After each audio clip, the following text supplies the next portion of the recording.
Hello friends, स्वागत है आपका मेरे चैनल स्टडी विद फरू में। दोस्तों, आज हम क्लास 11 बायोलॉजी का चैप्टर 5 जिसका नाम है मॉर्फोलॉजी ऑफ फ्लावरिंग प्लांट, ये आज हम स्टार्ट करेंगे। सबसे पहले हमें जानना है कि मॉर्फोलॉजी होती क्या है। किसी भी प्लांट को ले लीजिए, जब हम उसको अपनी जो है आंखों से देखते हैं तो हमें क्या दिखाई देता है। हमें उसका स्टेम दिखाई देता है, हमें उसकी पत्तियां दिखाई देती हैं, लीव्स दिखाई देती हैं, फ्रूट्स हमें दिखाई देता है, फ्लावर दिखाई देता है। तो जितनी भी प्लांट की जो कैरेक्टरिस्टिक्स हैं जिनको हम आंखों से देख सकते हैं, जो हमें विजिबल होती हैं, तो उन कैरेक्टरिस्टिक को हम कहते हैं उसकी मॉर्फोलॉजी। प्लांट की शेप हो गई, प्लांट का साइज हो गया, पत्तियां किस तरीके की हैं, तो ये सब जो स्ट्रक्चर होते हैं प्लांट के, इनको हम मॉर्फोलॉजी कहते हैं प्लांट की। The wide range in the structure of higher plant will never fail to fascinate us. जो हायर प्लांट हैं उनकी स्ट्रक्चर में बहुत ही ज़्यादा वाइड रेंज की स्ट्रक्चर होती है और ये हमें लगातार आकर्षित करती रहती हैं। Even though the angiosperm house show such a large diversity in external structure और मॉर्फोलॉजी। और जो एंजियोस्पर्म्स हैं वो भी अपने एक्सटर्नल स्ट्रक्चर में या अपनी मॉर्फोलॉजी में बहुत ज़्यादा डाइवर्सिटी शो करते हैं। तो मॉर्फोलॉजी क्या है? मॉर्फोलॉजी प्लांट की एक्सटर्नल स्ट्रक्चर को कहते हैं। They are all characterized by presence of roots, stem, leaves, flowers and fruits. जो हायर प्लांट्स होते हैं या एंजियोस्पर्म होते हैं, इनकी कैरेक्टरिस्टिक्स क्या हैं कि इनमें रूट्स प्रेजेंट होती हैं, स्टेम्स पाए जाते हैं, लीव्स होती हैं, फ्लावर्स होती हैं और फ्रूट्स होते हैं।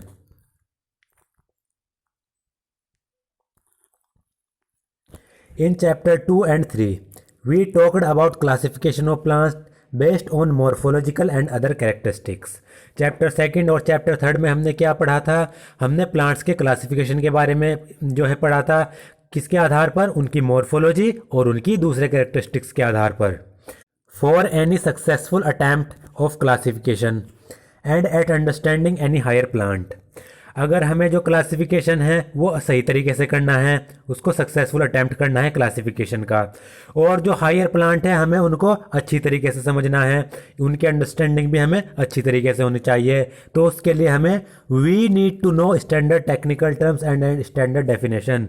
तो उसके लिए हमें प्लांट के बारे में जो टेक्निकल टर्म्स हैं वो अच्छी तरीके से जानने होंगे, और जो प्लांट्स के बारे में स्टैंडर्ड डेफिनेशंस हैं उनको भी हमें अच्छी तरीके से जानना होगा। अगर हमें प्लांट का क्लासिफिकेशन अच्छी तरीके से करना है और हायर प्लांट्स के बारे में या फिर जो दूसरे लिविंग ऑर्गेनिज्म हैं उनके बारे में हमें अच्छी तरीके से अंडरस्टैंडिंग करनी है। We also need to know about the possible variation in different part found as adaptation of the plant to their environment. और जो प्लांट के डिफरेंट पार्ट में वेरिएशंस होते हैं उनके बारे में भी हमें जानकारी होनी चाहिए। ये वेरिएशन किसकी वजह से हो सकते हैं? ये वेरिएशन एनवायरनमेंट की वजह से हो सकते हैं। मान लीजिए एनवायरनमेंट में कुछ चेंज आया, तो उस चेंज की वजह से जो प्लांट के पार्ट्स में जो क्या हुआ, बदलाव हुआ, प्लांट्स ने उस चेंज के अगेंस्ट अपने में कुछ बदलाव किया जिसको अडेप्टेशंस कहते हैं। उस अडेप्टेशंस की वजह से प्लांट के डिफरेंट पार्ट में कुछ वेरिएशंस आया। तो इन सब वेरिएशंस के बारे में जो एनवायरनमेंट की वजह से होते हैं, जो अडेप्टेशंस की वजह से होते हैं, इन सब के बारे में भी हमें नॉलेज होनी चाहिए, तभी हम प्लांट्स को, हायर प्लांट्स के बारे में अच्छी तरीके से समझ पाएंगे। एग्जाम्पल के तौर पर adaptation to various habitat for protection, climbing, storage etcetera. Example के तौर पर वेरियस हैबिटेट्स के अगेंस्ट अडेप्टेशंस हो सकती हैं कि कोई प्लांट है उसको वो डिफरेंट हैबिटेट में किस तरीके से जाकर अडेप्ट करता है, अपने में बदलाव करता है, उसके बारे में नॉलेज होनी चाहिए। प्लांट में प्रोटेक्शन प्लांट किस तरीके से करता है, क्लाइंबिंग के लिए, स्टोरेज के लिए क्या क्या मॉडिफिकेशंस होते हैं, क्या क्या अडेप्शंस होते हैं, ये सब नॉलेज हमें होनी चाहिए। If you pull out any weed, you will see that all of them have roots, stems and leaves. अगर आप कोई वीड निकालोगे, यानी आप कोई खरपतवार निकालोगे, तो आप देखोगे कि उन सभी में रूट्स भी हैं, जड़ें भी हैं, स्टेम्स भी हैं और लीव्स भी हैं। They may be bearing flower and fruit. जो वीड्स हैं वो फ्लावर भी प्रोड्यूस कर सकती हैं और फ्रूट्स भी बियर कर सकती हैं।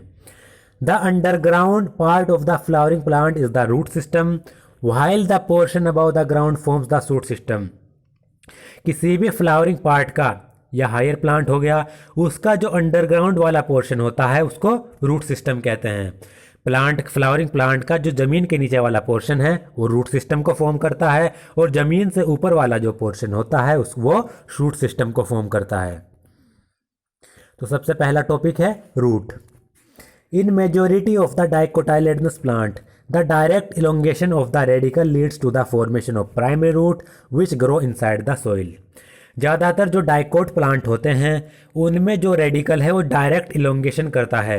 रेडिकल जब डायरेक्ट क्या करता है, ज़मीन के अंदर इलोंगेट करता है, बढ़ता है, तो उससे क्या बनती है, प्राइमरी रूट बनती है। और जो प्राइमरी रूट है ये सोइल के अंदर ग्रो करती है।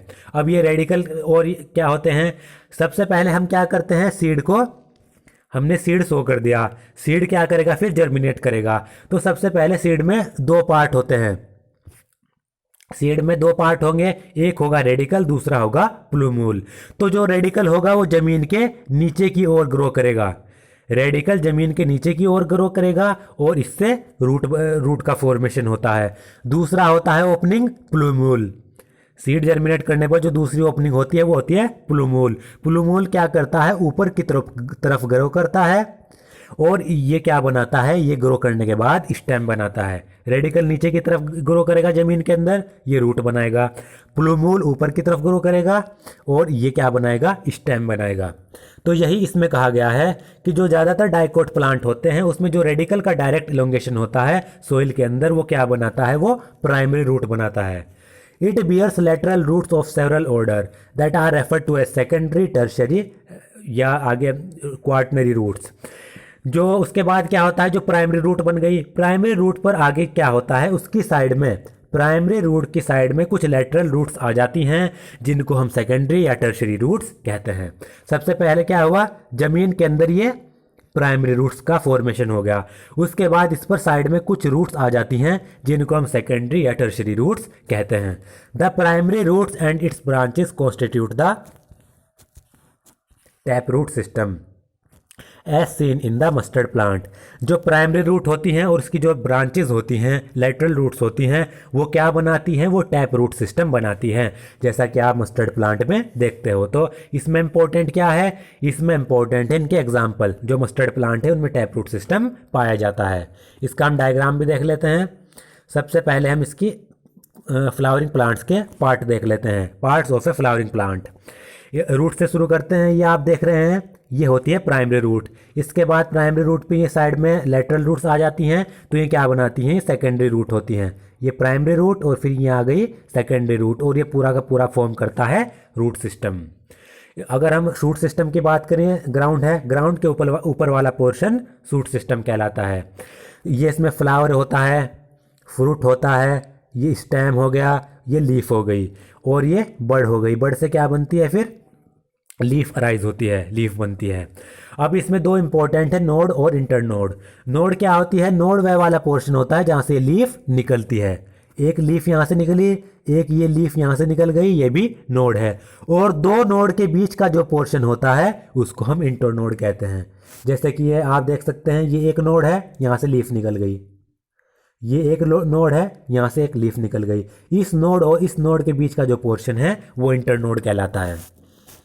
अब हम ये टैप रूट सिस्टम देख लेते हैं। टैप रूट ये आप दिखाई गई है फिगर नंबर ए में, ये आप देख सकते हैं, ये होती है मेन रूट या फिर प्राइमरी रूट, और इसके ऊपर क्या निकल, ये साइड में लेटरल रूट निकल जाती हैं, लेटरल्स रूट आप देख सकते हैं। तो ये क्या बनाती है, ये टैप रूट पर सिस्टम बनाती हैं,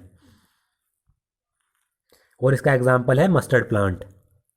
इन monocotyledonous plant the primary root is short lived and is replaced by a large number of root. तो मोनोकोट प्लांट में क्या होता है, जो प्राइमरी रूट है वो शॉर्ट लिव्ड होती है, यानी कुछ समय के लिए बनती है। उसके बाद इस प्राइमरी रूट को लार्ज नंबर ऑफ रूट क्या कर देती है, रिप्लेस कर देती हैं, बदल देती हैं। मोनोकोट में पहले तो प्राइमरी रूट बनेगी, लेकिन बाद में ये प्राइमरी रूट किस में बदल जाएगी, लार्ज नंबर ऑफ रूट्स में बदल जाएगी। These root originate from the base of the stem।